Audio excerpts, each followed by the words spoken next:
ঝড়ের হাওয়ায় ছিন্ন পাতা কোথা থেকে কোথা উড়ে যায়।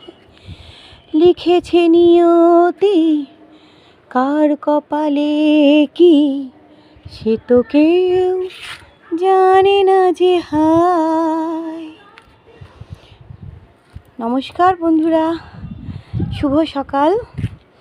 ছাদ বাগানের ভিডিও নিয়ে চলে এলাম।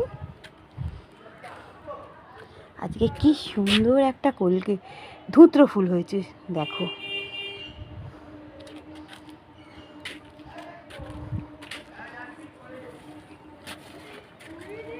অ্যালামন্ডা হয়েছে, হলুদ অ্যালামন্ডা অনেকগুলো হয়েছে। ওদিকে বেগুনি অ্যালামন্ডাও ফুটেছে অনেক। আকন্দ ফুল